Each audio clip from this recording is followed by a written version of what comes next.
नमस्कार दोस्तों, चूँकि मैं कार्डियोलॉजिस्ट हूँ और ज़्यादातर समय पे मेरे जो पेशेंट्स होते हैं या तो उनका हार्ट अटैक आ चुकी होती है या फिर डायबिटीज़ होगा, ब्लड प्रेशर होगा, एंजियोप्लास्टी हो गई होगी या तो बाईपास सर्जरी हो गई होगी या तो एंजाइना कुछ होगा।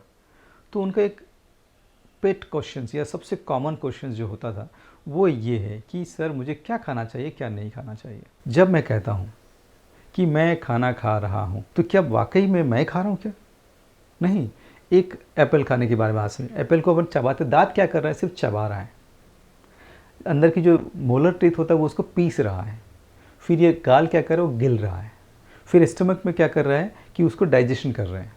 फिर इंटेस्टाइन में जाता है। इंटेस्टाइन में क्या, तो उसका जो न्यूट्रिएंट्स होती है, ग्लूकोज होता है, फैट होता है, कोलेस्ट्रॉल होता है, जो भी चीज़ होती है उसको इंटेस्टाइन खींचता है अंदर और वो लेके पहुँचता कहाँ पर? हमारे ब्लड के अंदर। जब ब्लड के अंदर पहुंचा तो इंटेस्टाइन क्या करते हैं? उसे हम ब्लड के अंदर पहुंचाते हैं। फिर हमारे शरीर के अंदर जो कोशिका है वो अपने अपने हिसाब से उस पार्ट में से जो उसकी ज़रूरत की चीज़ है वो उसको ले लेता है। तो क्या हुआ कि हम नहीं खा रहे हैं, हमारा ये प्रोसेस का पार्ट है। खा तो हमारा जो सेल है, मेरे शरीर के अंदर लगभग 40 ट्रिलियन सेल होते हैं, कोशिका होता है। तो वो जो खा रहा है, वो जो एब्जॉर्ब कर रहा है, वो जो चीज़ ले रहा है वो खा रहा है। तो हमें इस कॉन्सेप्ट को समझना पड़ेगा कि हम जो मुँह से लेते हैं वो इम्पोर्टेंट नहीं है, इम्पोर्टेंट है कि हमारे शरीर के लिए क्या ज़रूरत है। तो उसके लिए जो ज़रूरत होगी वो रखेगा और बाकी सब निकाल देगा। इसे खाने के लिए बेसिकली हमें क्या खाना चाहिए, हम लोग कहें, इसके लिए हम डिटेल एक और बात करेंगे एक दूसरे वीडियो में कि हमारे लिए सबसे अच्छा खाना क्या होता है। बेसिकली जो क्वेश्चन में से पूछा गया आज का है वो ये है कि हार्ट के मरीजों को क्या खाना चाहिए और उन्हें क्या नहीं खाना चाहिए। बेसिक आइडिया ये समझिएगा, अगर हार्ट की पंपिंग कम है, अगर आपकी हार्ट की कंडीशंस में पंपिंग कम है तो आपको पानी की मात्रा या नमक की मात्रा कम होनी चाहिए। क्यों? क्योंकि हार्ट की पंपिंग मान लीजिए नॉर्मली ये होता है, हार्ट की पंपिंग इस तरह से पंप करते रहते हैं, एक बैलून जैसा होता है, पंप करते रहते हैं। अब उसमें मान लीजिए बंद हो गई तो ऐसे करता रहेगा। तो आप ये समझिएगा, अगर ये सब मिला के हमारे शरीर में लगभग 5 लीटर खून होता है। अब 5 लीटर खून हो गया था, उसमें से ये उसको पंपिंग करते रहते, 5 लीटर खून लगातार पंपिंग करते रहते। अब मान लीजिए रुक गया है, ये पंपिंग कम हो गई तो 5 लीटर को सर्कुलेट करने के लिए उसके पास ताकत नहीं है। अगर कोई कहे हार्ट अटैक आने के कारण क्या है? शायद डायबिटीज़ हो। अगर आपको डायबिटीज़ है तो क्या हो गया कि डायबिटीज़ से संबंधित खाना आपको खाना पड़ेगा।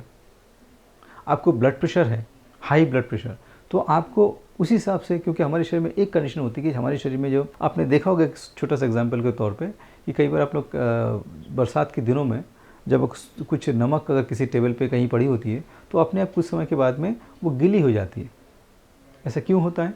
क्योंकि पानी जो होता है, जो नमक जो होता है वो पानी को सोखता है। मतलब कि हमने सूखा नमक डाला टेबल के ऊपर, बट हवा के अंदर जो पानी थी वो पानी को उसे सोख लिया, इसलिए वो गीला गीला रखने लगा। या फिर नमक का डब्बा ही आप खुला छोड़ देंगे तो पूरा पूरा गीला हो जाएगा, कब? बरसात के दिनों में।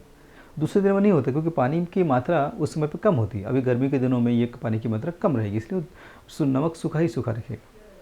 तो उसी प्रकार से अगर आपके शरीर में नमक की मात्रा थोड़ा ज़्यादा है तो वो क्या, पानी को रोकेगा।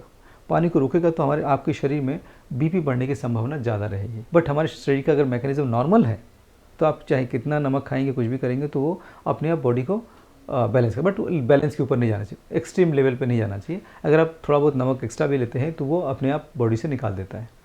अगर आपकी बॉडी की सभी फंक्शंस नॉर्मल है तो खाने का एक स्टॉप नहीं होना चाहिए कि भाई ये खाना सबसे बेस्ट है, ये खाना सबसे बेस्ट नहीं है। ये डिपेंड करेगा कि आपकी बीमारी के साथ लिंक क्या है। अगर आपके पास मान लीजिए टाइप 1 डायबिटीज़ है, उसके लिए अलग डाइट होनी चाहिए। टाइप 2 वालों के लिए अलग डाइट होनी चाहिए। हार्ट अटैक वालों की जिसकी पंपिंग कम है उसके लिए अलग डाइट होनी चाहिए। जिसकी हार्ट की पंपिंग नॉर्मल है उसके लिए अलग डाइट होनी चाहिए। कोई मोटापा है उसके लिए अलग डाइट होनी चाहिए। कोई कोलेस्ट्रॉल से पीड़ित है उसके लिए अलग डाइट होनी चाहिए। तो ये सब चीज़ को समझने के लिए हमें एक अलग तरीके से बड़ा वीडियो बनाना पड़ेगा। बेसिकली आज का जो आइडिया था कि हार्ट अटैक के मरीज़ को क्या करना चाहिए। हार्ट अटैक के पेशेंट्स को डाइट ऐसी होनी चाहिए जो लाइट हो।